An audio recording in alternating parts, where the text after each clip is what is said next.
मंगलमय मंगल करन बिनवऊँ बारंबार। ज्ञान उदधि अरु ज्ञान घन सतगुरु शंकर रूप। नमो नमो बहुवारहिं सकल सुपूज्यन भूप। बंदा गुरुपद कंज कृपा सिंधु नर रूप हरि। महामोह तम पुंज जासु वचन रवि कर निकरा। धन्य धन्य सतगुरु सुखदा महिमा कही न जाय। जो कछु कहो तुम्हारी कृपा मोते कछु न दोषा। बोलिए प्रेम से सत्संग में पधारे पुत्रात्माओं। यह सत्संग संत मत का है। यह सत्संग गृहपति ने पूज्यपाद स्वामी भुजंगी बाबा के पुण्यतिथि के शुभ अवसर पर रखा है। परमाराध्य परम पूज्य श्री सद्गुरु महाराज जी के शिष्यों में से हमारे भुजंगी बाबा एक आदर्श पुरुष थे। संत मत में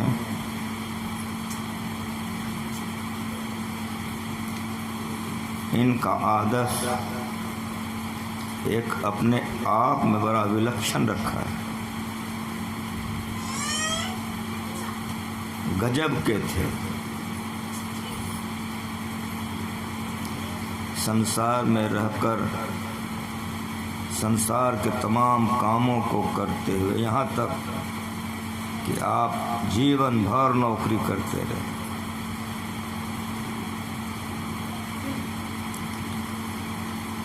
ईमानदारी पसीने की कमाई से भोजन करते रहे। ध्यान और सत्संग गुरु सेवा में समर्पित थे।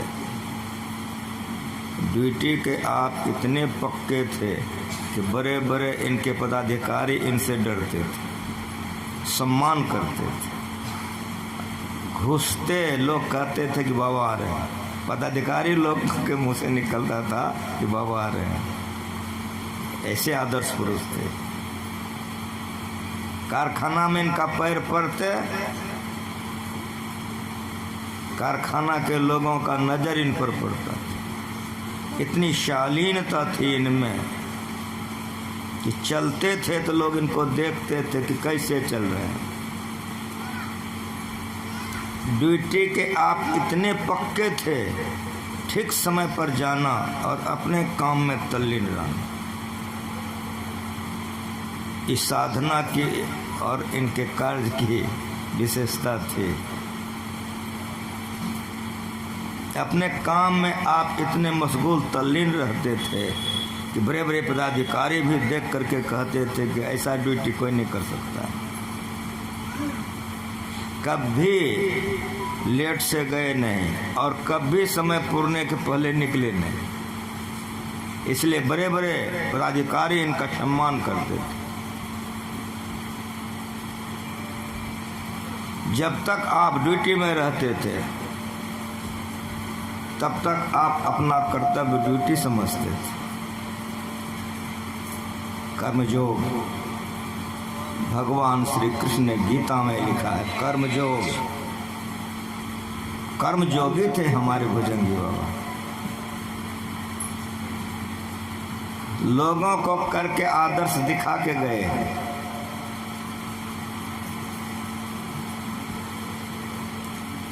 समय पर भोजन, समय पर शयन, समय पर ध्यान, समय पर सत्संग। जितने लोग आते थे सबसे इस कदर मिलते थे कि सबको लगता था कि हमरे हमको बहुत सानिध्यता प्राप्त नहीं हुई। जब जब गुरु महाराज जी के दर्शन के लिए आप जाया करते थे तब तब हमको सेवा का मौका मिलता था। हमसे उम्र में बहुत बड़े थे, 20-25 वर्ष के बड़े थे हमसे। उनका जन्म 22 का है, मेरा 49 का जन्म है। मैं गुरु महाराज के शरण में 66 से आया, तब से इनको 99 तक देखते रहा। हम ऐसे पूज्य थे, जब जब भी आते थे तब तब मुझको मौका मिलता था सानिध्यता प्राप्त करने की आश्रम में। बहुत से लोगों ने इनको भेष के लिए कहा, जैसे भेष का नाम लेते थे छटपटा जाते थे। हम गिरवे के योग्य नहीं हैं, हम भेष के योग्य नहीं। एक बार तो ऐसा हुआ कि कोपा घाट में हमारे गुरु महाराज के शिष्य लोग गुरु महाराज से कह दिए, हाथ जोड़ लिए। गुरु महाराज ने कहा तुम लोग नहीं जानते, इसी में ठीक। गुरु महाराज जी के गुरु बाबा साहब के सानिध्य में जब गुरु महाराज आए, हम लोगों को कितना बार गुरु महाराज सुनाए कि सुनो जी, बाबा साहब के शरण में आने के पहले यदि मैं यह भेष नहीं लिया रहता तो मैं संत मत का नमूना एक अलग रखता। एक बार नहीं, अभी हमारे आचार्य श्री मौजूद हैं, भगीरथ बाबा मौजूद हैं। कभी कभी गुरु महाराज जी अनायास बोल देते थे, तो कितने बार बोले हम कि बाबा साहब के शरण में आने के पहले यदि भेष मैं नहीं लिया रहता तो संत मत का नमूना मैं अलग रखता। लेकिन बाबा साहब के शरण में आने के पहले मैं भेष ले लिया था, जिसको उतारना, अपमान करना उचित नहीं समझा। आप तो भेष का निभाए, लेकिन मन में जो गुरु महाराज जी को था उसका नमूना हमारे भुजंगी बाबा तैयार है। श्री सद्गुरु जो गुरु महाराज के मन में था उसके आदर्श हमारे भुजंगी बाबा हैं। जब जब आश्रम जाते थे, हम उनसे बहुत छोटे थे, बहुत प्यार करते थे। जब कभी भी मुझे पाटन आना पड़ा तो देखते इतने खुश हो जाते थे, जिस तरह एक बड़े भाई को छोटा को देख आह्लाद होता है। आइए किधर, यहाँ बैठिए, भोजन के समय में ये खाइए, यहाँ आप सोइए, सत्संग के समय में नहीं, आप यहाँ बैठिए, आप भजन गाइए। कभी कभी कहते आप पर हम क्या कहेंगे हजूर के, हमरे सामने में नहीं कहिएगा तो सीखिएगा कैसे। ये प्यार मिला, यह आदर्श उनका था। संसार में रहिए, कैसे रहिए, तो भुजंगी बाबा का जीवन पढ़ के देखिए। जिन लोगों ने उनको देखा है, गांव वाले को समझ में आ गया कि क्या है। आज उनके गांव में उनके शरीर नहीं रहने पर देखिए कितना विशाल समाधि मंदिर बनी हुई है, तो भुजंगी बाबा का प्रतीक है। संत मत के ज्ञान को समझ करके किसी भी भेष में आप उतार लीजिए, आपका जीवन सफल हो जाएगा। इधर हमारे भुजंगी बाबा हैं, आज उनका पुण्यतिथि है। पहला विषय तो ये बनता है, लेकिन संत मत के मुताबिक हमारे यहाँ पाठ होता है, वह विषय होता है। आपने भगवान श्री राम से सुन लिया है शरीर के संबंध में, तो शरीर से क्या करना चाहिए भुजंगी बाबा से सीख लीजिए। जो पाठ आपने सुना, यह शरीर किस लिए मिला है, तो भुजंगी बाबा से सीख लीजिए क्या करना चाहिए। पसीने की कमाई खानी चाहिए, पापों से बचकर रहना चाहिए, और संसार का सेवा करते हुए भगवान की गुरु की भक्ति करनी चाहिए। इसके आप आदर्श थे। इन आदर्शों को हम लोगों को उनके जीवन से सीखना चाहिए, उतारना चाहिए, करना चाहिए। कभी उनके वाणी में उकताहट नहीं देखी, बड़े मधुर से बोलते थे। जिन लोगों ने उनका संपर्क किया है वो मेरी बात को समझेंगे कि उनकी वाणी में कितनी मधुरता थी, चाल में कितनी शांति से चलते थे, भोजन के समय में कितने शांति से वे भोजन करते थे, आए गए अतिथियों के लिए किस तरह से वे आगे पीछे करते रहते थे। संसार में केवल कमा के खा के मर जाना तो सभी करते हैं, लेकिन जिनके द्वारा संसार का कोई उपकार हो जाता है दुनिया उसी की पूजा करती है, दुनिया उसी की पूजा करती है। आज नमूना है कि वे अपने शरीर में नहीं हैं, लेकिन देखते हैं कि लोग तस्वीर लगा के पूजा कर रहे हैं। यही मनुष्य शरीर के साथ सकता है। अगर ठीक ठीक कहिए तो मनुष्य शरीर इसीलिए मिला है जो हमारे भुजंगी बाबा करके चले गए। उनकी लकीर पर हम लोगों को सीख लेनी चाहिए। बेईमानी शैतानी का पैसा खाने से खून खराब हो जाएगा। माइक ठीक कीजिए। इको फिट क्यों कर दिए हैं? ऑपरेटर कौन है? इको हटा के सदा करो उसको, प्लान कर दो।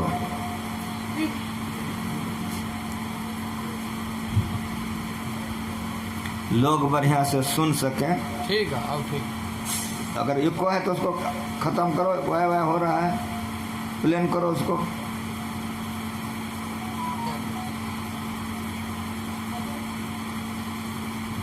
परमाराध परम पूज्य श्री सद्गुरु महाराज जी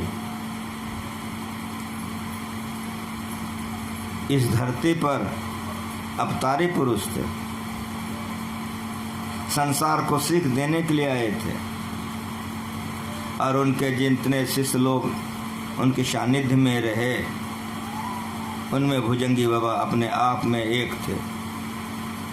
इनका जीवन अनोखा था, रहन सहन अपने आप में जिस तरह से रहना चाहिए, घर गृहस्थी के लोगों को भी सीखना चाहिए, विरक्ति के लोगों को भी सीखना चाहिए, तमाम लोगों को सीख लेनी चाहिए। जो लोग बेईमानी शैतानी के पैसे से भोजन करते हैं उसका खून खराब हो जाता है, और जिसका खून खराब हो जाता है उससे भजन नहीं होता है।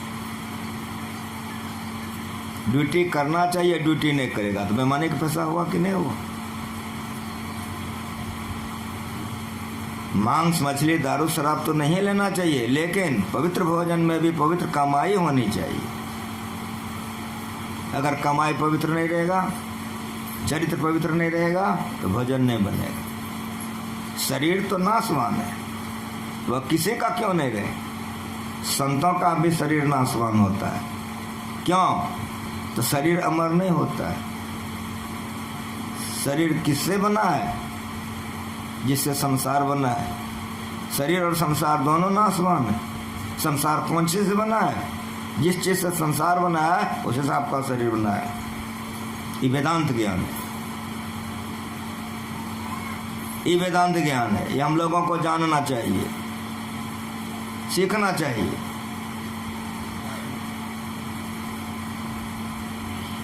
भगवान श्री राम के द्वारा बाली का वध हो गया। तारा आकर के रोने लग गए।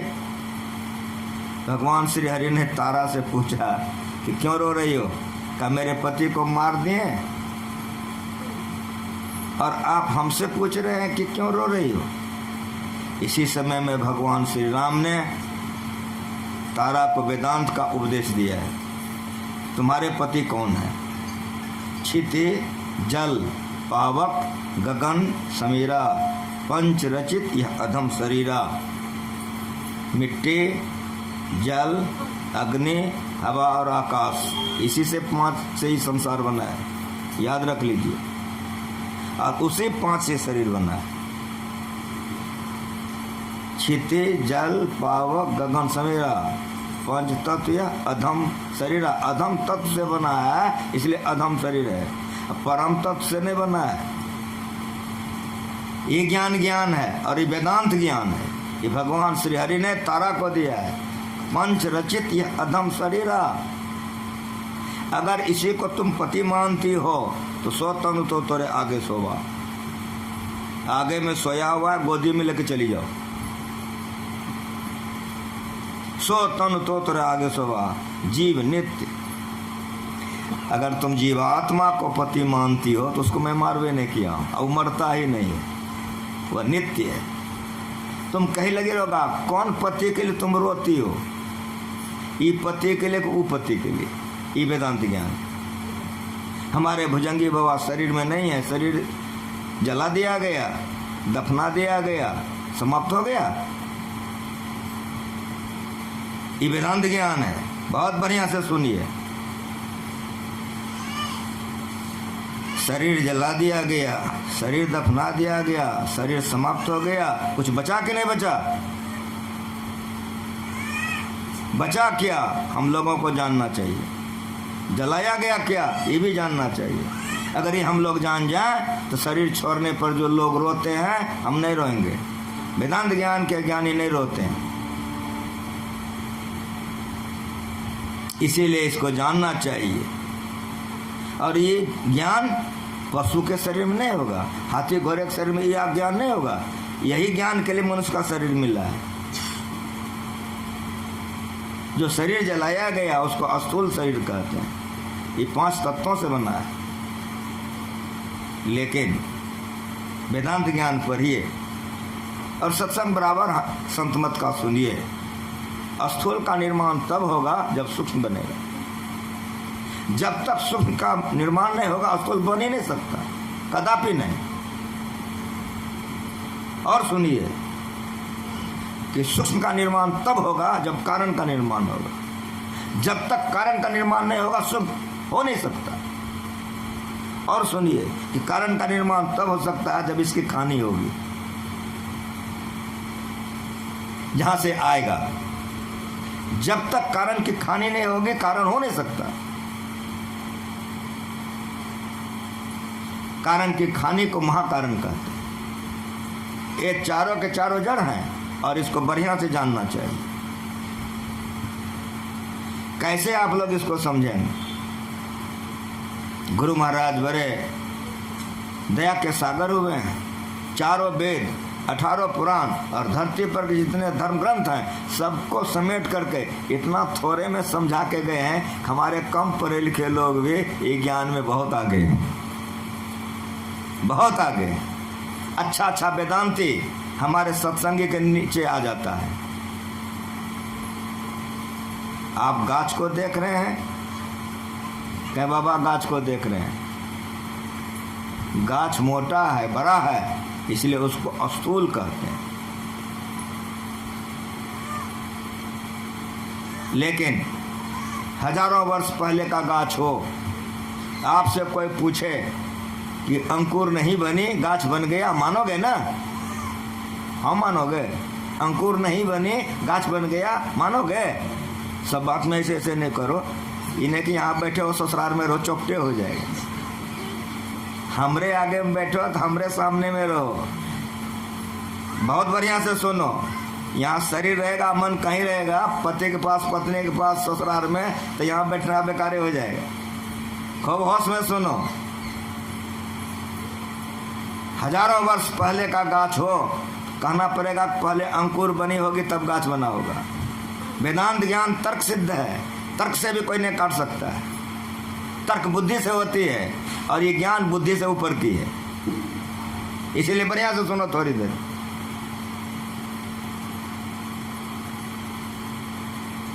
जब तक अंकुर का निर्माण नहीं होगा गाछ हो नहीं सकता। ये बात दुनिया के कोई मत वाले या दुनिया के कोई विद्वान खंडन कर दे, कलेजे में दम नहीं होगा।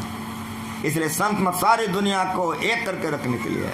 और संतों का ज्ञान सारे दुनिया को शांति देने वाला है। और आप सुनो को अंकुर, अगर आप पढ़े लिखे हो, अंकुर को काज कहते हैं। तो काज कारण के बगैर नहीं होता है। बड़ा गंभीरता से सुनो। खाली ऊपरी ऊपरी बहुत बात जान लो, विषय गौण हो जाए तो चौपट हो गया। विषय को बढ़िया समझो, व्याकरण को पढ़ो। कारण के बगैर काज नहीं हो सकता है, पहले कारण होगा तब काज होगा। तो अंकुर काज है और बीज कारण है। खूब बढ़िया से समझो थोड़े देर तक। भुजंगी बाबा का आज पुण्यतिथि है, तो भुजंगी बाबा का खाली देह को मत समझो, सब चीज समझो।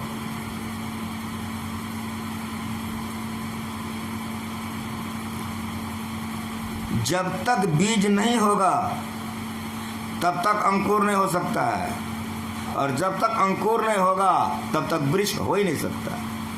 वृक्ष को स्थूल कहते हैं और अंकुर को सूक्ष्म, छोटा, महीन, बारीक। जैसे समझो लेकिन समझो, किसी भाषा से समझो लेकिन समझो। अंकुर को सूक्ष्म कहते हैं। अंकुर आया कहां से? जब तक बीज नहीं होगा तो हो नहीं सकता, इसलिए बीज को कारण कहते हैं। तो स्थूल को देखते महाराज परम पूज्य श्री सदगुरु महाराज जी का ही प्रवचन है और दिल्ली का प्रवचन है। मैं उनके चरणों में जीवन बिताया हूँ, कुछ मिला नहीं मिला, सुनने के लिए मिला, इस सीखने का मौका मिला। भगवान राम ने कहा प्रथम भक्त संतन प्रसंगा, उधर और हुआ कि नहीं हुआ, लेकिन एक में मैं दावी से कह सकता हूँ कि जीवन में प्रथम भक्ति गुरु का संत हो ही गया है। और इस ज्ञान में वे जो पका के गए हैं, खूब बढ़िया से सुनो और धैर्य से सुनो। गुरु महाराज जी ने कहा कि देखो जी, वृक्ष को देखते 3 मानना पड़ेगा, और दुनिया का कोई भी आदमी ने जो नहीं मानेगा। पहले अंकुर, उसके पहले बीज, ये 3 मानना पड़ेगा। और सुनो कि बीज एक ही किस्म का नहीं होता है और बीज एक ही नहीं होता है। बीज अनेक होते हैं और अनेक किस्म के होते हैं। समझ में आ रहा है? एक बीज को अगर कारण कह रहे हो आप, तो अनेक बीज को क्या कहोगे? अगर पढ़े लिखे हो तो व्याकरण से विशेषण उठाओ। पढ़े लिखे हो तो व्याकरण से विशेषण उठाओ, सटा दो उसमें। तो जैसे कारण में विशेषण सटाओगे तो क्या हो जाएगा? महाकारण हो जाएगा। महाकारण का मतलब बीज का खाने, महाकारण का मतलब बीज का स्टॉक, बीज का भंडार। जैसे समझो लेकिन समझो, एक चना है, बीज है, कहाँ बीज है? एक चना है तो बीज है, एक बोरा चना है, एक ठेक चना है, 100 मन चना है। समझ में आ रहा है? एक वचन बहुवचन। एक बीज अगर कारण होगा तो अनेक बीज महाकारण होगा। या ऐसे आप कह सकते हो, कारण की खानी को महाकारण कहते हैं, कारण की खानी को महाकारण कहते हैं। ये वेदांत ज्ञान। अब मेरी बात आप सुनो। स्थूल शरीर में हम लोग हैं तो स्थूल संसार में हैं कि नहीं? जब सूक्ष्म शरीर में रहेंगे तो सूक्ष्म संसार में रहेंगे, जब कारण शरीर में रहेंगे तो कारण संसार में रहेंगे, जब महाकारण शरीर में रहेंगे तो महाकारण संसार में रहेंगे कि नहीं रहेंगे? जो पिंडे सो ब्रह्मांडे, पिंड के जिस स्तर पर जीव रहता है, ब्रह्मांड के उसी स्तर पर रहता है। जो पिंड के सारे स्तरों को पार कर जाता है, वह ब्रह्मांड के सारे स्तरों को पार कर जाता है।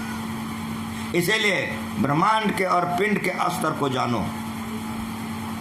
जिस तरह से दुनिया बनी है उस तरह आपका शरीर बना है, दोनों में मेल है। स्थूल जड़, सूक्ष्म को जड़ कहते हैं और कारण को भी जड़ कहते हैं और महाकारण को भी जड़ कहते हैं। ये चारों प्रकृति जड़ प्रकृति है। इसको अपनी शक्ति नहीं है, इसको अपनी सत्ता नहीं है, इसको अपना बल नहीं है। नाचती किस पर है? भाषित किस पर होती है? प्रचालित किस पर हो रहा है? तो चारों जिस पर भाषित है, चारों जिससे संचालित होता है, उसको चेतन कहते हैं। क्या कहते हैं उसको? उसको चेतन कहते हैं। और इस चारों बनने के पहले वो बना है, चारों जड़ बनने के पहले बना है, उसको चेतन कहते हैं। आप कैसे मानोगे चेतन को? ऐसे समझो, गुरु महाराज हम लोगों को कैसे समझाए। चना को आप थोड़ा आग में सेक लो, या किसी भी बीज को, मैं चना शब्द प्रयोग करता हूं, आप किसी भी बीज का प्रयोग कर सकते हो। किसी भी बीज को आप आग में थोड़ा सा सेक लो, कहाँ सेकाई हो गई। अब खेत बढ़िया से तैयार कर लो, 400 मार हो गया, तब उस सेका हुआ चना बॉक कर दो, पानी खूब पटाओ, यूरिया सल्फेट खूब दो, गाछ होगा ना? दुनिया मानेगी कि नहीं मानेगी? ये हमारा संत मत है, ये मेरा गुरु सिखा के गया है। इसके प्रचारक हमारे भुजंगी बाबा थे। मेरे पिता गुरु महाराज जी थे, तो मेरे अग्रज मेरे भाई भुजंगी बाबा थे। मैं भी गुरु महाराज जी को लूंगा तो मैं उसी के साथ साथ मेरे अपने भाई को भी उठाते बिठाते रहूँगा। आज उनका पुण्यतिथि है, मुझे कोई चिंता नहीं है। क्योंकि क्यों चिंता नहीं है? तो मैं इसलिए मुस्कुराता हूँ कि मेरा भाई बढ़िया काम करके गया, दुनिया पूजा करती है, फिर रोना क्या है? ये गुरु महाराज जी का प्रवचन है कटिहार का, कि जो शुभकर्मी होकर मर गया उसके लिए क्या रोना है? रोना उसके लिए है जो पापी बन के मर गया। तो मेरा अग्रज मेरा भाई बहुत कमाल करके गया, आज उनका समाधि लहरा रही है और उनके पुण्यतिथि पर आप लोग आए हो, इसलिए हमको प्रसन्नता है, नाराजगी नहीं है। यही काम करके जाना है दुनिया से। इसको सीखो बढ़िया से, जो मेरा गुरु सिखाया है। चने को आपने आग में सेक दिया, कि हाँ बाबा सेक दिया, अब आप उसको बॉक किए हो, यूरिया सल्फेट पानी फटा रहे हो, गाछ नहीं हो रहा, क्यों नहीं? तो चना से कुछ निकल गया कि नहीं? देखे उसको? नहीं देखे। यही देखने की शक्ति जीवन काल में कर लो, इसी के लिए मनुष्य का शरीर मिला है। अगर जीवन काल में उसको देखने की शक्ति प्राप्त कर लो तो महापुरुष बन जाओगे, महापुरुष बन जाओगे। जिन्होंने उसको देखने की तैयारियां की, देख लिया, वही आज धरती पर महापुरुष कहलाते हैं, संत कहलाते हैं, सदगुरु कहलाते हैं। मनुष्य का शरीर इसीलिए मिला है, किस लिए? उसी चेतन को पहचानने के लिए। चना से निकला जरूर, आप देखा नहीं, इसलिए देखने की कला जीवन काल में सीख लो। साधो भाई, जीवत ही करो आशा, जीवत समझे, जीवत बूझे, जीवत मुक्त निवासा, जियत कर्म की फांस न काटे, मुझे मुक्ति की आशा। साधो भाई, जीवत ही करो आशा। तन छूटे जी मिलन कहता है, सो सब झूठी आशा, अब मिला सो तब मिलेगा, नहीं तो बस। इसीलिए ऐसा कर लो कि जमपुर नहीं जाना पड़े, इसकी तैयारी कर लो। इसी के लिए मनुष्य का शरीर मिला है। हमारे इंजीनियर का बेटा बगल में इंजीनियर है, मैंने पूछ दिया दीक्षा लिया, कहा नहीं, हमको चौपटे हो गया, सब समस्या से हो गया, इतना उम्र तुम्हारा बर्बादी हो गया। कहा नहीं, किसी ने कोई इशारा बता दिया, हम कई सारे से काम पूरा नहीं चलेगा। ये ज्ञान है, और इसी ज्ञान के लिए शरीर मिला है। अगर प्रहलाद नहीं समझता तो आज प्रहलाद अमर नहीं होता, ध्रुव नहीं समझता तो अमर नहीं होता। कोई जरूरी नहीं है कि हम 100 वर्ष में मरेंगे, हो सकता है हम यहाँ बोलने के लिए आए हैं, अब बोलते बोलते मर जाए। हमारे एक गुरु भाई प्रवचन करते करते मर गए, हमारे एक गुरु भाई भजन भेद दे रहे तो भजन भेद देते देते मर गए। गजब संत मत में नमूना सब है, एक एक करके। ये ज्ञान है। चना को सेका गया, निकला उसे अवश्य, देख नहीं सकते हो, देख नहीं सकते हो। अब उसमें कितना यूरिया सल्फेट पटाओ, पानी पटाओ, गाछ नहीं होगा। कितना श्रद्धा है आप लोगों का, हमको ऊपर बैठाए हैं।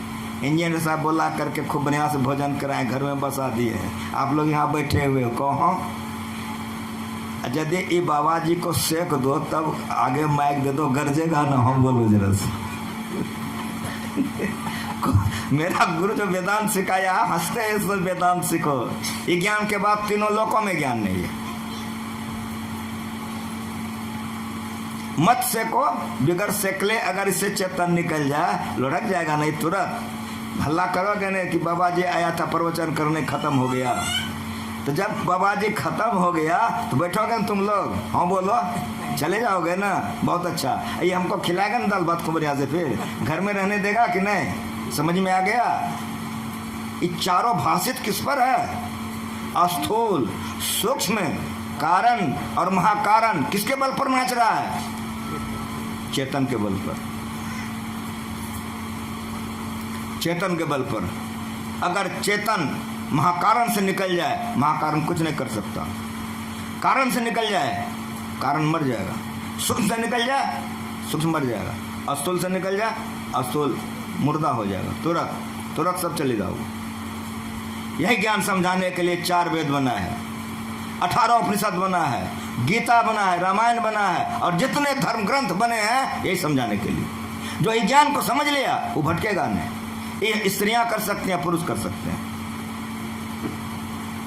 अब मेरी बात आप सुनो, उधर मैं पीछे जाऊंगा, इधर सुनो कि हमारे भुजंगी बाबा के शरीर को हमारे सत्संगी लोगों ने जला दिया।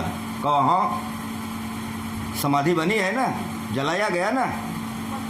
जो हमारे लोग वहाँ पर होंगे जलाने के समय में, मैं तो दुर्भाग्यवश नहीं था, लेकिन जो कोई थे हमारे जलाने वाले, उनके शिष्य लोग, उनके गांव के लोग, उनके समाज के लोग, भक्त लोग, जो कह दो, उनके शरीर को जलाया गया।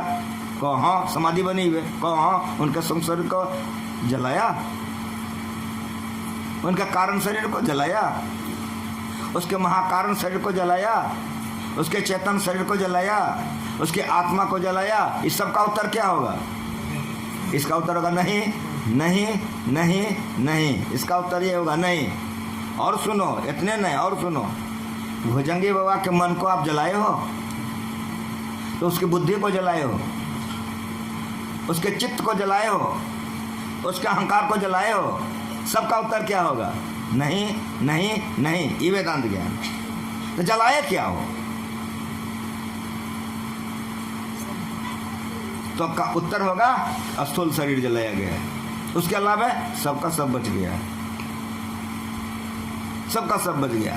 इस पर मैं अपने ढंग से एक सुनाता हूँ, सुनो। ये मेरा रचा हुआ है कि आप ठीक ठीक समझ सको। एक फूस का घर है आपके गांव में, नगर में। फूस का घर है, पक्का का नहीं, फूस का घर है, झोपड़ा है। उसमें एक आप संदूक रखे हो। संदूक किसको कहते हैं? काट के उस बक्से को जिस बक्से में आप मसारी लगाकर पैर सीधा करके सो सकते हो। अभी भी हमारे बहुत से जमींदारों के पास देहातों में बहुत से जगहों में संदूक है, वैसा काट का बक्सा जिसमें आप मसारी लगाकर आराम से सो सकते हो। लकड़ी बड़ी महंगी हो गई, अब संदूक के बदले ट्रंक बनना शुरू हो गया है। तो आप लोगों के घर में ट्रंक शोभा दे रहा है, वो ट्रंक जिसमें आप मसारी लगा के पैर सीधा करके सो सकते हो। किसी भी बात को अगर नहीं बूझोगे चौपटन हो जाएगा। तो मेरी बात को आप समझो कि फूस का झोपड़ा है घर, तो हाँ, उसमें एक संदूक है, काट का उतना बड़ा बक्सा जिसमें आप सो सकते हो। अब मेरी बात सुनो, उस बक्से में तांबे का बक्सा है, और सुनो उस तांबे के बक्से में सोना का डिब्बा है, और सुनो उस सोने के डिब्बे में हीरा मोती जवाहर लाल पन्ना ठसम ठस भरा हुआ है। ठीक है? अब मेरी बात सुनो, गृहपति घर वाला कहीं बाहर गया है, कई महीनों के बाद लौटा है, नगर में प्रवेश किया, लोगों ने कहा बाबा कहाँ गए थे? तीर्थ करने। तो खूब तीर्थ कीजिए। कहा क्या हुआ? कहा आपका झोपड़ा जल गया, घर जल गया आपका। तो घर वाला पूछता है कि बाबू मेरा घर जल गया, झोपड़ा जल गया, कुछ बचलो है? तो हाँ, संदूक बचा हुआ है। तो रोएगा कि नहीं? ठीक ठीक बोलो, ईमानदारी से बोलो। उपमा इसीलिए होता है, उपमा में समय बर्बाद हो जाए। सुनो, उपमा का मतलब है कि उसको ठीक ठीक आप कलेजे में समझ सको कि झोपड़ा न जल गया। हाँ, रोएगा कि नहीं घर वाला? नहीं न रोएगा। उधर वेदांत ज्ञान के ज्ञानी मरने पर नहीं रोता है कि झोपड़ा जल गया, सबका सब हमारा कहीं भुजंगी बाबा है ही है। समझ में आ रहा है? कहीं ना कहीं है वे। और एक बात सुनो, जिन्होंने कि जीवन काल में अस्थूल सूक्ष्म कारण महाकारण को पार कर लिया, वे मरने के समय में आंख बंद करके काया हंस संग होय आवा, जाता जोगी किन्हु न पावा। इसको भी समझ लो, सर्वसाधारण जीवात्मा मरती है तो सब शरीर के साथ रहता है, लेकिन महापुरुष जब मरते हैं तो वे इस ज्ञान को पहले मरने के लिए जान जाते हैं। इसीलिए वे कहाँ रहते हैं? समय अवस्था धारणी मूल प्रकृति में रहते हैं। बढ़िया से खुलासा समझ लो, सर्वसाधारण लोग जो मरेगा और कोई जोगी मरेगा, फर्क होगा, नहीं तो गड़बड़ा जाओगे। सब साधारण लोग मरेगा, इस सब के साथ में खाली चिता पर उसका देह जलाया गया, सब साथ में है, इसीलिए उसको फिर शरीर मिलेगा, वो बंधन में है। लेकिन गुरु महाराज जी कैसे महापुरुष अगर शरीर छोड़ दिए तो गुरु महाराज जी जीवन काल में कह के गए हैं कि उपकार के चलते ऐसे संत महात्मा जो रहते गुरु महाराज जी के तरह के, वे समयावसाधारणी मूल प्रकृति में अपने आप को बना करके रखते हैं, अथवा नहीं तो चेतन प्रकृति में। क्यों? तो वहाँ हलचल नहीं। साफ साफ सुनो, साम्यावस्था धारणी मूल प्रकृति नाम क्यों है? तो वहाँ तीनों गुण सम है, वहाँ हलचल नहीं है। इसीलिए जो उपकारी पुरुष है वहीं रहते हैं, यानी चेतन मंडल में परे रहते हैं। जब कभी मौज होगा तो गुरु महाराज जी चले आएंगे हम लोगों को फिर दर्शन देने के लिए। इसीलिए गुरु महाराज जी कह के गए हैं, मैं सदा का मोक्ष नहीं चाहता हूँ, मैं चाहता हूँ कि बार बार आऊँ और बार बार जाऊँ। तो जिस तरह से पुल बन जाएगी तो चिट्ठी भी चली जाएगी ऊपर से ऊपर, तो जितने बार मैं आऊँगा उतने का कल्याण हो जाएगा। श्री सद्गुरु। अभी कहाँ है गुरु महाराज जी? चेतन प्रकृति में पड़े हुए हैं। वे अपने आप को परमात्मा में जाकर अगर परमात्मा बन गए तो उनकी सत्ता खत्म हो गई। लेकिन जो ऐसे महापुरुष लोग रहते हैं वे अभी भी महाकारण में कारण में परे रहते हैं। जब जब धरती पर जहाँ जहाँ आवश्यकता पड़ती है वहाँ से वे उतर के चले आते हैं। इसको अवतारी पुरुष कहते हैं। लेकिन जो सर्वसाधारण जीवात्मा मरता है तो वे इस सूक्ष्म कारण महाकारण चेतन मन बुद्धि चित्त अहंकार के साथ रहता है। ये बात गुरु महाराज जी के लिए लागू नहीं होगा या कोई जोगी पुरुष के लिए लागू नहीं होगा, लेकिन ऐसा अरबों खरबों में कोई एक होगा। गुरु महाराज जी के लिए उपमा दिया जा सकता है। मेरी बात समझ में आ रही है? सब साधारण लोग मरेंगे तो केवल झोपड़ा जल गया, उधर सबका सब बच गया। अब मेरी बात सुनिए कि प्रकृति में आने के लिए उनको धारण करना ही पड़ेगा। चेतन से महाकारण में आएंगे, महाकारण से कारण में आएंगे, कारण से सूक्ष्म में आएंगे, सूक्ष्म से अस्थूल में आएंगे और अस्थूल में आकर के नाटक करेंगे। नाटक करेंगे। क्या नाटक करेंगे? तो सुनिए क्या नाटक करेंगे। जेलर और कैदी, आप समझ रहे हैं? जेल में जेलर है और जेल में कैदी है। तो जो भोजन कैदी के लिए बनता है वो जेलर खाता है कि नहीं खाता है? खा करके वो देखता है। जेल में है, ये वेदांत ज्ञान है, मन नहीं लगेगा। किस्सा कहानी कहते हैं कितना बार जय हो गया रहता है, इसमें कितना उंगने लगता है, किसी का मन नहीं लगता है। लेकिन हमको बुलाए हो जिस अवसर पर उसको सुनो बढ़िया से।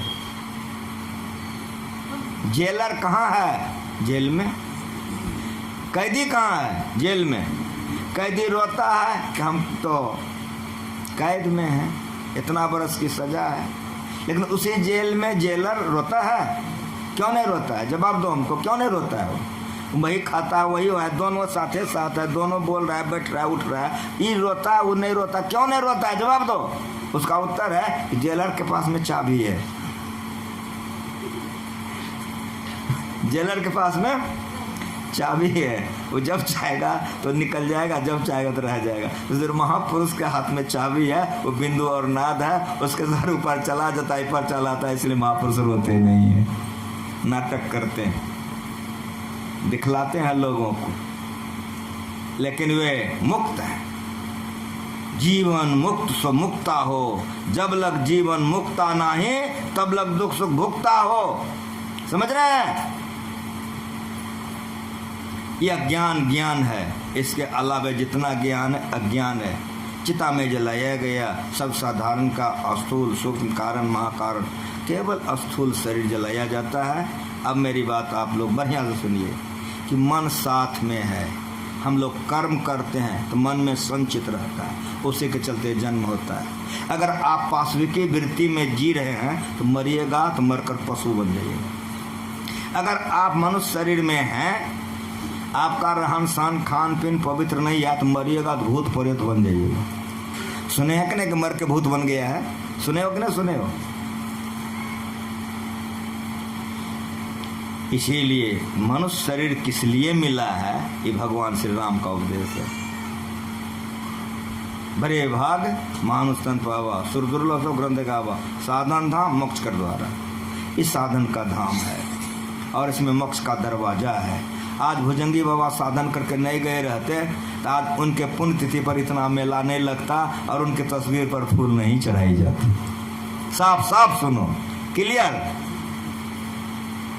उन्होंने वैसा करके गया है, उसके फूल उनके तस्वीर पर देखो कितना टका चढ़ा हुआ है तस्वीर पर। समझ में आ रहा है? सब लोग माथा टेकते हैं। बड़े भाग मानसन पावा, सुर दुर्लभ सब ग्रंथ है गावा, साधन धाम मोक्ष कर द्वारा, पाई न जही परलोक संवारा। इस साधन का धाम प्राप्त करके अगर परलोक से समारा, 100% दुख पावे, सिर ध्वनि ध्वनि पछता, काल कर्म ईश्वर ही मिथ्या दोष लगा। नारद भाई धरती पर आए थे, टहल रहे थे, एक बरगद के नीचे में बैठ गए और हंसने लग गए।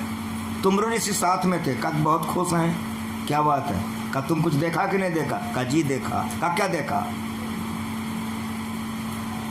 कहा एक कसैया बहुत बकरे को लेके जा रहा था। कहा ठीक देखा। और क्या देखा?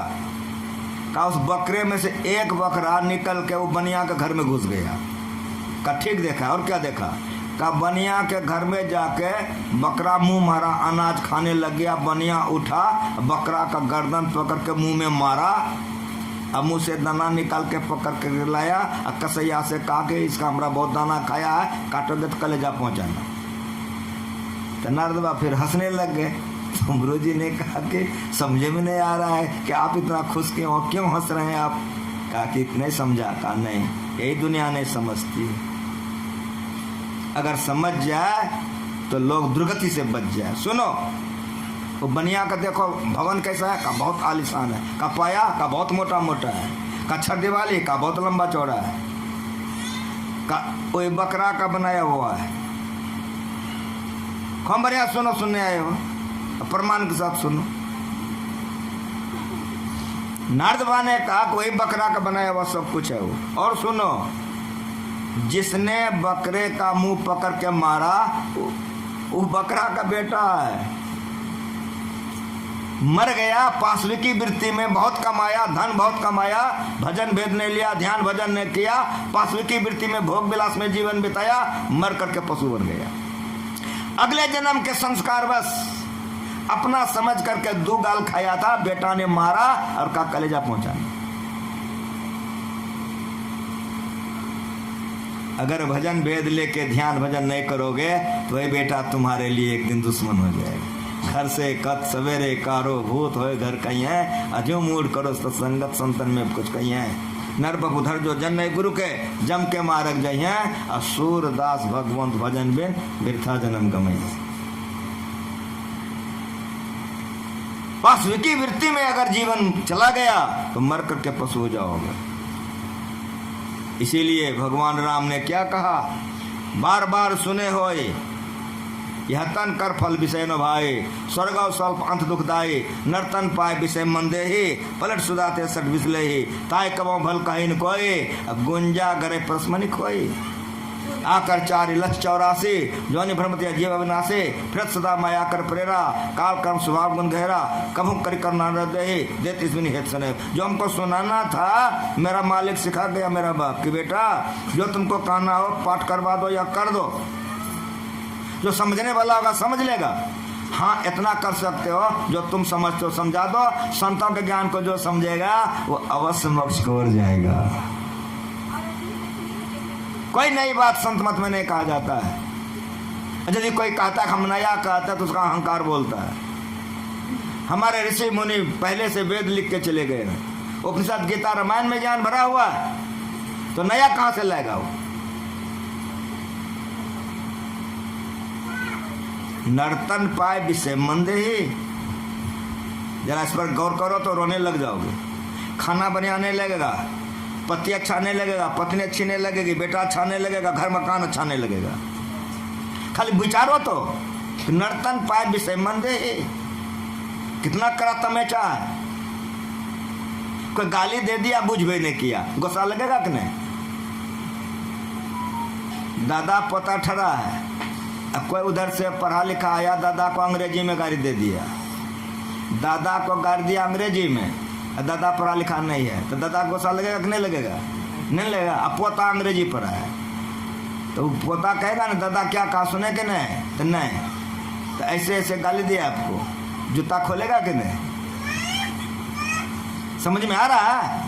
संतों के ज्ञान को अगर नहीं बूझो तो विषय भोग शहद के समान लगेगा, जीवन बर्बाद हो जाएगा। अगर संतों के ज्ञान को समझ लो, जैसे जूता खोलने की बात करता हूँ, उस संसार से विषय भोग से मुड़ जाओगे, भजन करने में मन लगेगा, जीवन सफल हो जाएगा। किसी बात को बढ़िया से हृदयांगम करो, कलेजे में उतारो, तो मस्ती से बूझ करके करोगे तो मस्ती में चले जाओगे, अन्य तो गड़बड़ा जाएगा। जरा लैंग्वेज पर ध्यान दो, क्या कहा भगवान ने, नर्तन पाए विषय मन दे। मनुष्य का शरीर पाकर विषय में मन लगा रहे हो, तमचा कतना करा है कि पलट सुधाते सट मिसले, अमृत को छोड़ के जहर पी रहे हो, कितना तमचा करा है। लेकिन किसको लगेगा? जिसका जीवन में कुछ कमाया हुआ है, जिसको लग जाता है वो विषयों से अपने को बैराग में लाकर भजन करता है। शादी किए थे भुजंगी बाबा, परिवार था, जीवन बिताए थे, घर में लटपटाए, घर परिवार में थे, लेकिन कभी घर परिवार का नाम लिए? मेरी बात समझ में आ रहा है? जिस आदर्श पुरुष का मैं आज पुण्यतिथि मना रहा हूँ, जरा उसके तरफ झांक करके देखो कि मनुष्य शरीर किस लिए मिला था और कैसे उन्होंने जीवन बिताया। उसके गांव के लोग अभी नमूना है। हम लोगों को करना क्या चाहिए? शरीर किस लिए मिला है, कहीं से सीखो। स्कूल में परीक्षा हॉल में गुरु महाराज परीक्षा दे रहे थे, प्रश्न पत्र पढ़ के वैराग्य हो गया। सबको जानते हो कि मनुष्य शरीर किस लिए मिला है, तो हमारी बात का जवाब दो। एक रामानुग्रह परीक्षा देने वाला था, ठीक ठीक बोलो, पढ़े लिखे हो, परीक्षा देने वाला एक रामानुग्रह था, प्रश्न पत्र एक छपा था। जरा विचारो मैं क्या कह रहा हूँ, हजारों हजार प्रश्न पत्र छपा होगा, हजारों हजार विद्यार्थी ने परीक्षा दिया, लेकिन ठीक ठीक बोलो कि जिस क्लास से हमारे गुरु माँ जी पास किए, एक कोठ आज तक पास किया कि नहीं, सो जवाब दो उनको। तो गुरु माँ जी को लग गया कि शरीर इसलिए मिला है, निकल गए विषय को परित्याग करके लात मार दिया वहीं पर और जीवन में करके दिखा दिया। तो आज जहां जहां उनकी तस्वीर है, लोग माला चढ़ा रहे हैं, और जब तक धरती रहेगी गुरु माँ जी की जयकार गुंजता रहेगा। कुछ समझ में आ रहा है? भादो महीना का दिया सलाई समझ रहे हो, टूट जाएगा, इंजोरे नहीं होगा। हम लोग वही है, सुनते सुनते लात जूता खाते खाते वही करेंगे। लेकिन जेठ वैशाख का करकरिया धूप का दिया सलाई देखे हो, छुआते भक्त से, तो गुरु महाराज जी ऐसे महापुरुष भक्त से उग गए, हम लोग तो विजय हुए हैं। बोलेंगे कुछ, करेंगे कुछ। समझ में आ रहा है? नर्तन पाए विषय मंदे ही, खाली इतने पर विचार करो, रो दोगे, कलेजा फट जाएगा। और सच सच कहता हूँ, भोजन चाहने लगेगा, दिन नहीं चैन, रैन नहीं निंदिया, भावत अनन पानी, ऐसी पीर बसी मेरे ये में जागत रह दिया। जिसको लग गया उसका जीवन पर के देखो। नैनन चलत सजल जल धारा, निज दिन पंथ निहारो तुम्हारा, मीन मरे जैसे बिन नीरा, ऐसे तुम बिन दुखित शरीरा, दास कबीर करत बिनती, महापुरुष अवमानिए, दया कीजिए, दरस कीजिए, अपना कर्म जाने। जिसको लग गया वो संसार में रहकर संसार से विरक्त हो गया और संसार के तमाम कर्मों को करते हुए निर्लिप्त रहा। जैसे जलमय कमल निराड़म मुड़गाई नहीं शाणे, सुरत सबत भवसागर तरिए नानक नाम बखाने, रह एकांत एको मन बसिया, आशा माय निराशो, अगम अगोचर देख दिखाए, नानक ताका दासो। रो दोगे, आंख से हररा का आंसू गिर जाएगा, कलेजा पड़ जाएगा, आकाश कहाँ गिरे हुए। क्या कहा भगवान ने? सुने, नर्तन भव बारिद का बेरो। मनुष्य का शरीर क्या है? भगवान का भव बारिद का बेरो, मतलब बेरा समझते हो, नाव समझते हो, जहाज समझते हो, किस तरह समझो? कहाँ रहता है बेरा? जल में। नाव कहाँ रहता है? कहोगे जल में। लेकिन हमारी बात बहुत बढ़िया सुनो कि नाव बना किसके लिए है? जल में रखने के लिए। और यदि कोई कहे कि नाव बना छत पर रखने के लिए, उचित होगा? कुछ समझ में आ रहा? उस शरीर बना है विषय में रहने के लिए। बड़ा गजब ज्ञान है संत मत का, बड़ा हल्का है, न तो बड़ा भारी है। दोनों बात सुनो, बड़ा हल्का है, बड़ी भारी है। क्या कहा भगवान ने? नर्तन भव बारित का बेरो, मनुष्य का शरीर नाव है संसार सागर तरने के लिए। क्यों? सागर में आप जाओगे, पानी है, डूब डूब के मर जाओगे कि नहीं मर जाओगे? लेकिन भव सागर में कौन पानी है, ये जानना है। आरती करवा दूंगा। भव सागर में कौन पानी जो हम लोग डूब डूब के मर रहे हैं? रूप रस गंध स्पर्श और सब, यही भव सागर है। सागर में जल है जिसमें हम डूब रहे हैं, जाएंगे डूब जाएंगे। भव सागर में ही 5 गो जल है, रूप रस गंध स्पर्श और सब। ये हमारी पत्नी, अगर कोई छू लिया तो कितना गोली छूटेगा, हमारी पत्नी का छू लिया। ये हमारा जमीन, एक बित्ता जहाँ लाप लिया, अब कितना केस मुकदमा लड़ाई होगा ठिकाना नहीं है। समझ रहे हो मेरी बात को? कुछ रूप रस गंध स्पर्श और सब लबालब पानी है, इसमें आकर के सब डूब रहा है। कोई रूप में डूब जाता है, कोई रस में डूब जाता है, कोई गंध में, कोई स्पर्श में, कोई शब्द में। ये 5 गो पानी है। ये 5 पानी से बचने के लिए मनुष्य का शरीर नाव है। तो मनुष्य का शरीर जब नाव है तो गाछ पर नहीं रहेगा जी, पानी में नहीं रहेगा। लेकिन बढ़िया से याद रखो, मैं समझाना क्या चाह रहा हूं। जो पाठ हुआ है, नाव कहाँ रहेगा? पानी में। तो शरीर रहेगा रूप रस गंध स्पर्श शब्द में। और मेरी बात सुनो, पानी में नाव रहेगा, ई पार से ऊपर कितने को उतारता है नाव? कितने उतारता है? लेकिन याद रखो कि नाव पानी में रहना ही चाहिए, नाव में पानी नहीं आनी चाहिए। बड़ा हो सवास में सुनिए जो पाठ हुआ है, नाव में पानी नहीं आनी चाहिए। और यदि नाव में पानी आएगा तो गरगरा के रसातल चला जाएगा। भाषा सुनो जरा सा, अगर नाव में पानी आएगा तो गरगरा के रसातल चला जाएगा। उसी तरह से विषय में आप रहो, इसके लिए शरीर दिया है मालिक ने। कौन ने? कब हो करी करुणा नरदेही देत इसमें हित स्नेही। अकारण स्नेह में करने वाले परमात्मा ने ये नाव दे दिया है। ये परमात्मा का दिया हुआ नाव है। विषय में रखो, जिस तरह पानी में नाव रहता है तो कितने कोई पार से पार करता है, लेकिन नाव में पानी नहीं आनी चाहिए। विषयों में आप रहिए, इसके लिए शरीर मिला है, लेकिन विषयी बन के मत रहिए। यदि आप विषयी बन जाइएगा तो गरगरा के रसातल चला जाए, दुर्गति में चले जाइए। अब विषय से आप विषय बनिए नहीं, इसके लिए उपाय क्या है? तो तुरंत कहा कि नर्तन भव बारित का बेरो, तो तुरंत भगवान कह रहे हैं सन्मुख मरुत अनुग्रह मेरो। ये मेरा गुरु सिखा गया है। अहंकार में मस्ती आती है और मन में होता है कि गुरु महाराज जी ऐसे बड़े बड़े लोग ऐसे चले गए, कहाँ पर हैं हम लोग? जरा विचारो जरा सा कि क्या समझा रहा हूँ।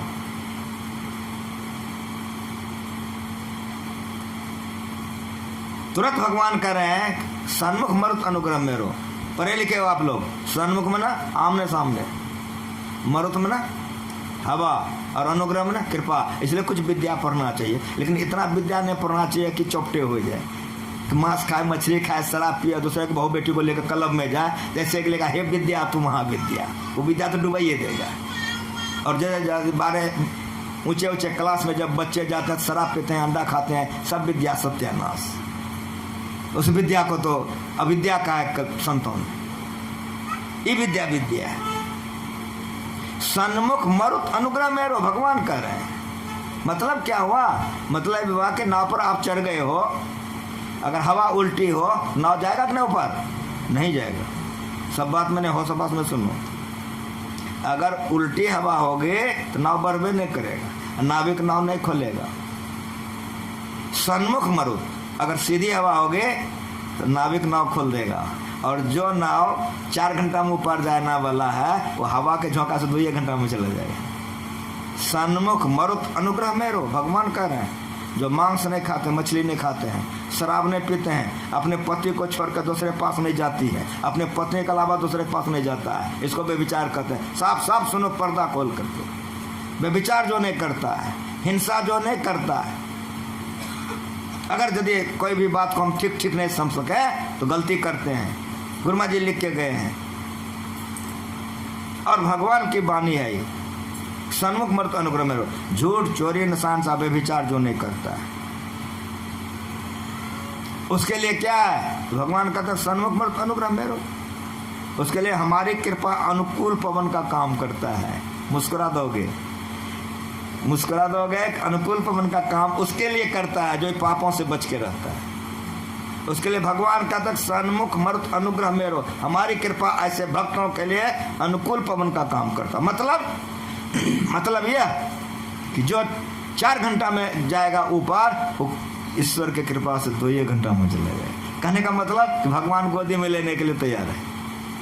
लेकिन और बात थोड़ा सा समझ लो कि नाव पर बैठ गए को हाँ, हवा भी अनुकूल हो गई को हाँ, लेकिन अगर मल्लाह नहीं आवे तो ऊपर जाएगा कि नहीं? नाव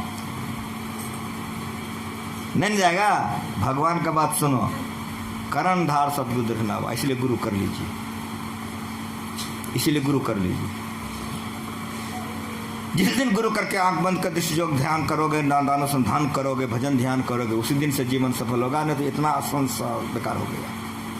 गुरु महाराज जी का प्रवचन पढ़ो, भगवान की चर्चा में नानक देव जी प्रवचन करते रहते थे। एक बच्चा आकर के उनके सत्संग में रोज बैठता था। वो मात्र 5 बरस का था, छोटा बच्चा था वो आता था सबसे पहले नानक देव जी के सत्संग में, आता था सबसे पहले। तो बैठेगा सबसे आगे ना, तो नानक देव जी के एकदम आगे में बैठता था। जितना देखता नानक देव जी प्रवचन करते थे तो टुक टुक वो बच्चा मुंह देखते रहता था। वो बच्चे का चेहरा तनियों इधर उधर से नहीं घुसता था। कई दिन बीत गया, नानक देव जी के मन में आया कि आता ही सबसे पहले, सब चला जाता है तब जाता है। जब से बैठता था हमरा मुंह को छोड़ के इधर उधर देखबे नहीं करता है। एक दिन बुला लिया, करे बेटा इधर सुनो, तुम क्या समझता है हम जो बोलते हैं? तब उस बच्चे ने क्या कहा सुनिए। कहा गुरुदेव, मेरी माँ भोजन बना रही थी,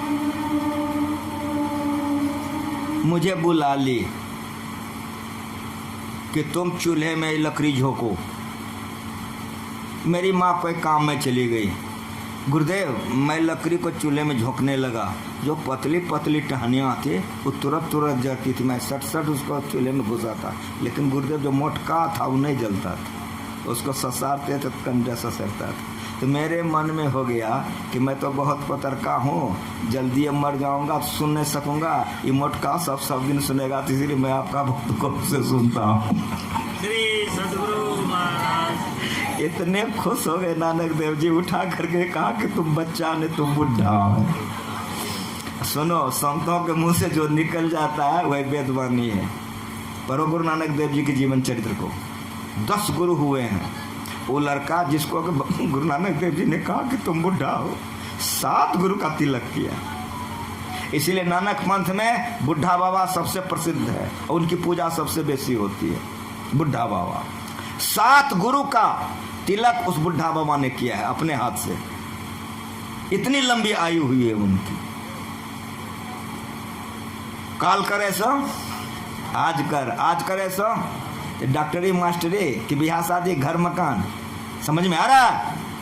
अगर शरीर छूट गया चौपटे हो जाएगा। कर्णधार सदगुरु दृढ़ नावा। नाव पर बैठ गए हो, बहुत बढ़िया, शरीर मिल गया है, कृपा है, मांस मछली नहीं खाते हो, बढ़िया है। लेकिन जब तक मल्लाह नहीं आएगा नाव पर नहीं जाएगा। कर्णधार सदगुरु दृढ़ नावा।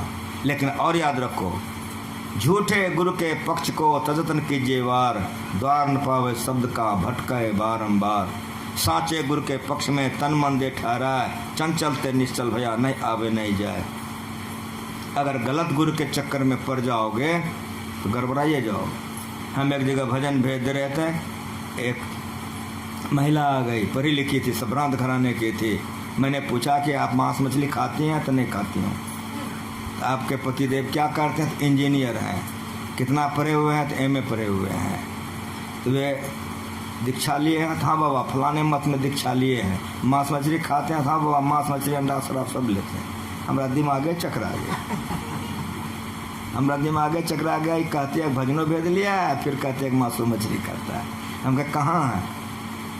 कहा वही तो हमको लेके आए, आपका प्रवचन सुने तो कहा कि बाबा से दीक्षा ले लो तुम, कोई बाहर में है, हमका काम बन गया, हमका बुला के लो उसको।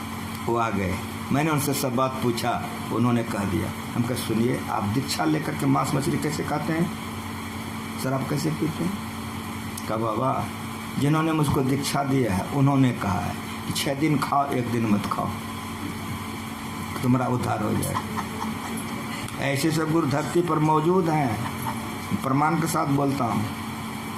कहा कि उन्होंने कहा कि 6 दिन खाइए, 1 दिन मत खाइए, धीरे धीरे छूट जाएगा। तब मैंने उनसे कहा कि आप पढ़े लिखे इंजीनियर हैं, जिन्होंने आपको भजन भेद दिया उसके मत में ऋत्विज कहते हैं। कहा जी। हमके जो आपके ऋत्विज होते हैं वे लहसुन प्याज नहीं खाते। कहा जी। जब वे हमारे यहाँ आते हैं तो वे लहसुन प्याज नहीं खाते, मेरी पत्नी बनाती है, लहसुन प्याज भी नहीं देती है, तब वे खाते हैं। हम कहे आप जब भी जाइए, आपके यहाँ आया, आपको दीक्षा दिया, वो स्वयं लहसुन प्याज तक नहीं खाता है, और आपको कह दिया 6 दिन खाइए, 1 दिन मत खाइए। आप इंजीनियर हैं, पढ़े लिखे हैं, आप बताइए 6 दिन कोई डकैती करे, 1 दिन नहीं करे, 6 दिन कोई व्यभिचार करे, 1 दिन नहीं करे, 6 दिन कोई गलती काम करे, 1 दिन नहीं करे, आपका हार्ट क्या कहता है? जैसे हम कहें कि आपका हार्ट क्या कहता है, आँख से आंसू बाहर आके गिर गए, मेरा पैर पकड़ लिया और कहा बाबा क्षमा कीजिए, आज से मैं आपके चरणों में सब चढ़ा दिए। मैंने कहा कि आपको इस तकलीफ मैंने इसलिए दिया कि आपकी पत्नी है, ये दीक्षा लेने के लिए आई है, आप कहते हैं परोसने के लिए तो इसको पाप लगता है। कहा बाबा आज से मैं आपके चरणों में चढ़ा दिया, अब दीक्षा दे दीजिए। तब उसकी पत्नी को हमने दीक्षा दिया। ऐसे सब गुरु अभी धरती पर मौजूद हैं, समझ रहे हैं? साचे गुरु के पक्ष में तन मन दे ठहरा, चंचल ते निश्चल भया, नहीं आवे नहीं जाए। इसलिए भगवान राम का क्या कहा? सन्मुख मर्द अनुग्रह मेरो, करण धार सदगुरु दृढ़नावा। अच्छे गुरु से जुक्ति सीख लो। साधन धाम मोक्ष कर द्वारा, इस द्वार को खोल लो जिस द्वार को खोलने के लिए शरीर मिला है। अगर गुरु करके द्वार को खोल लिए तो मालो माल, अगर नहीं खोले तो चौपटे सत्यानाश। करण धार सदगुरु नावा, दुर्लभ साध सुलभ कृपावा, जोन तरय भवसागर न समातस पा, सो कृत निंदक मंदमति आत्महन कति जाए। जो ऐसा बढ़िया शरीर पाकर भजन भेद लेके ध्यान नहीं करता है, वो मर करके भूत प्रेत बनता है। और जो भजन ध्यान करता है, हमारे भुजंगी बाबा की तरह से फोटो लगा कर लोग प्रणाम करते हैं। इन्हीं शब्दों के साथ एक बार प्रेम से बोलो श्री सद्गुरु महाराज की जय। और सब बात हम आपको आगे के सीटिंग में सुनाएंगे। हमारे इंजीनियर साहब कल तक के लिए मुझको बुलाया है, संध्याकालीन समय है। हमारे गुरु माँ जी एक बात सिखा के गए हैं, इसलिए मेरे मन में गुरु माँ जी की बात तुरंत घूमने लगती है। गुरु माँ जी सिखा क्या गए हैं सो सुनो। नित सत्संग गति करो बनाए। नित में ना, जिस दिन बेटा का बिहार छोड़ के न, जिस दिन पोता हुआ दिन छोड़ के कि नहीं, नित सत्संगति करो बनाए। किसी भी परिस्थिति में रहिए, सत्संग ध्यान मत छोड़िए। नित सत्संगति करो बनाए, अंदर बाहर दो विधि भाई। धर्म कथा बाहर सत्संग आई है, ये धर्म कथा बाहर सत्संग है, लेकिन अंतर सत्संग ध्यान भंगा। तो धर्म कथा बाहर सत्संगा का समय खत्म हो गया है। भगवान सूर्य अस्ताचल चले गए हैं। त्रिकाल संध्या अवश्य कीजिए, ब्रह्म बेले में उठ के ध्यान कीजिए। स्नान करके आते हैं, शरीर पवित्र रहता है, भजन कीजिए। और जब सूर्य अस्त होने के चला जाए तो गौधूली बेला पवित्र बेला है, ध्यान कीजिए। मेरा गुरु सिखा के गया है। अंदर बाहर दो विधि भाई। धर्म कथा बाहर सत्संगा, अंतर सत्संग ध्यान भंगा। अगर यही बोलते रह जाए, आप लोग सुनते रह जाइए, तो अपराह्न काल का अभी का जो सत्संग है खत्म हो गया। रात्रिकालीन सत्संग अलग होता है, अध्यान बीच में है। जो बात सुने हो साधन धाम मोक्ष कर द्वारा। तो जो लोग भजन भेद ले लियो, बैठ के खोलो केवारी। अगर खोलोगे नहीं तो बोलने से केवारी नहीं खुलेगा। इसीलिए थ्योरी तो खूब पढ़ो और प्रैक्टिकल कहियो नहीं करो। इंजीनियर बनोगे ना, हो बोलो। प्रैक्टिकल नहीं किया जाएगा, डॉक्टर बनेगा ना, हो बोलो। अगर प्रैक्टिकल छोड़ दिया, सत्यानाश, सब चौपटे हो जाए।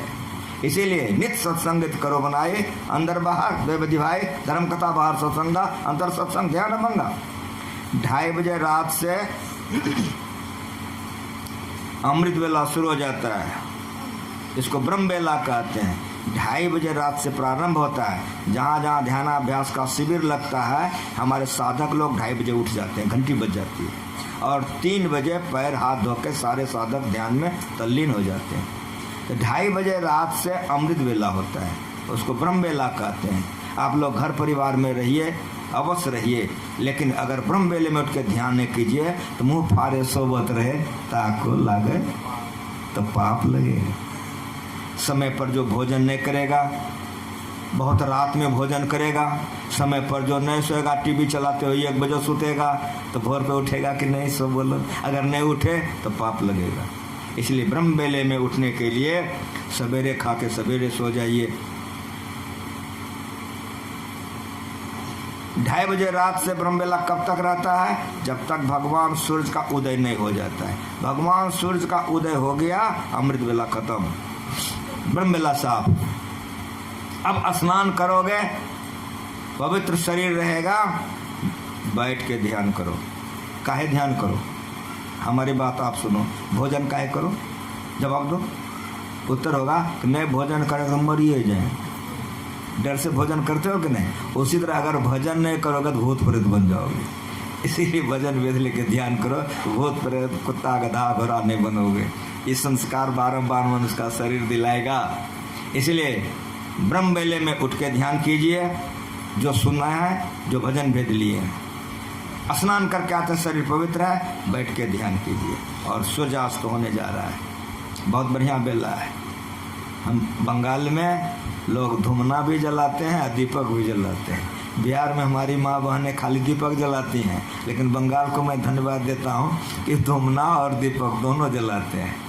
हम कलकत्ता आते थे तो बहुत बढ़िया से बढ़िया अगरबत्ती खरीद के ले जाते थे। जितना बढ़िया से बढ़िया हो, जिससे बढ़िया नहीं हो, उतना कीमती से कीमती अगरबत्ती हम खरीद के ले जाते थे। और जैसे गुरु माँ जी के कमरा में जलाते थे तो जलाते थे बड़ा शौक से, कहे कि सोचते थे बहुत कीमती लाए हैं। और जैसे अगरबत्ती जलावे और जैसे उसका धुइयाँ आगे हो गुरु माँ जी के, अब ये लोग हमको बदहोश करेगा, तुरंत उसको हटाना पड़ता था। लेकिन जब धुमना जलाते थे इस वेले में तो गुरु महाराज बड़े खुश होते थे कि देखो कितना बढ़िया लग रहा है, लगता भगवान है। धुमना जलाना, गुगुल जलाना सही धूप है। वो काठी में तो क्या से क्या लगा देता है, उस धूप नहीं है। उसी दिन से हम लाना छोड़ दिए, धुमना जलाना। हमारे बहुत से सत्संगी हैं जो जान गए हैं, वो गुगुल धुमना सरहद ही जलाते हैं, वो लकड़ी नहीं जलाते। लकड़ी में क्या क्या केमिकल देके जलाता है, वास्तविक धूप नहीं है। मेरा कहने का मतलब कि वातावरण भी पवित्र बना के रखना चाहिए। कलकत्ता में धुमना और दीपक दोनों साथ साथ हमारी माँ बहनें जलाती हैं, ये बड़ा बढ़िया है। अमृत वेला है, ब्रह्म वेले में ध्यान कीजिए। अभी सुन चुके हैं, ये शरीर साधन का मोक्ष का दरवाजा है। जो भजन भेद लेके बैठते हैं, क्या करते हैं? वह मोक्ष का दरवाजा खोलते हैं। स्नान करके कीजिए, शाम में कीजिए, तीनों बेला कीजिए, अवश्य कीजिए। पहले सुनिए, ये थ्योरी है, अब बैठ के प्रैक्टिकल कीजिए। और सब बात समय समय पर हमारे इंजीनियर साहब बताएंगे कै बजे सत्संग होगा। अगर इस सुनने में आप लोगों को अच्छा लगे तो फिर आप लोग आइए। कल तक हम रहेंगे, आप लोगों का सेवा करेंगे। हमारे गायक हैं, एक भजन होगा पहले, भजन होने के बाद तब आरती होगी, तब फिर जो समाचार होगा हमारे इंजीनियर साहब सुनाएंगे। माइक दीजिए हमारे गायक को, वो भजन गाएंगे। एक बार प्रेम से बोलिए।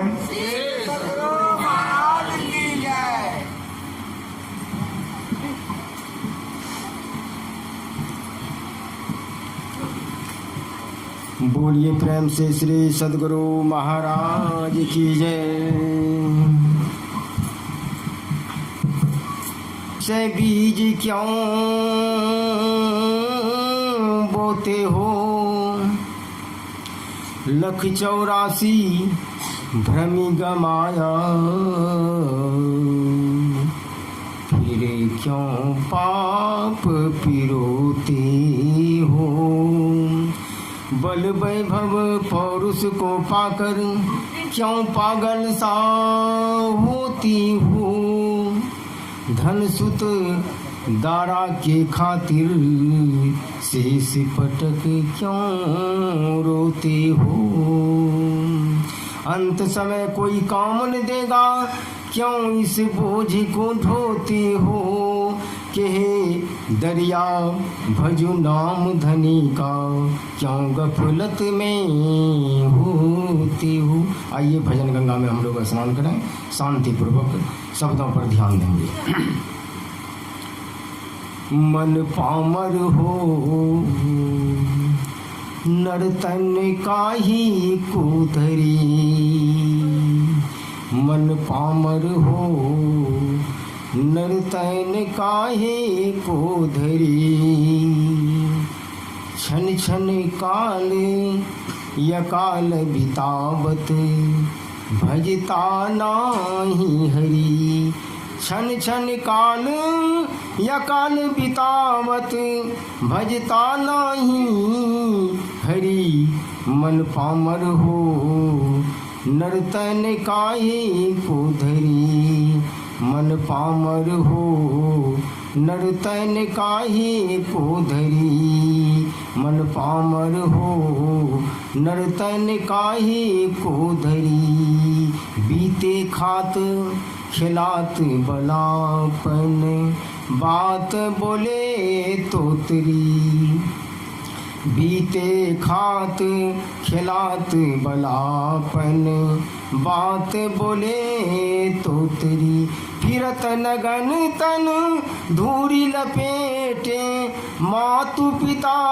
दुलरी, मन पामर हो नर्तन काहे को धरी, मन पामर हो नर्तन काहे को धरी, जालिम जोर युवापन आये ब्याही लाई सुंदरी, जालिम जोर युवापन आये ब्याही लाई सुंदरी, हरिपद सुधा छारिनि शिवासर, हरिपद सुधा छारिनि शिवासर, पीबत विष गगरी, नर्तन काहे को धरी, मन पामर हो नर्तन काहे को धरी, मन पामर हो नर्तन काहे को धरी,